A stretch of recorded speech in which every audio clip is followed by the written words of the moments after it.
Kovai passport அலுவலகத்திற்கு வெடிகுண்டு மிரட்டல், போலீசார் சோதனை. கோவை மண்டல பாஸ்போர்ட் கேந்திரா ஏர்போர்ட் செல்லும் வழியில் சித்ரா அருகில் உள்ளது. இன்று காலை பாஸ்போர்ட் அலுவலகத்திற்கு வெடிகுண்டு மிரட்டல் வந்துள்ளது. இன்று விடுமுறை தினம் என்பதால் அலுவலகத்திற்கு ஊழியர்கள் வரவில்லை.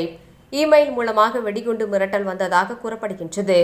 இது குறித்து தகவல் பீளமேடு காவல் நிலையத்திற்கு, கோவை வெடிகுண்டு தடுப்பு மற்றும் செயலிழப்பு பிரிவு போலீசாருக்கும் தகவல் தெரிவிக்கப்பட்டது.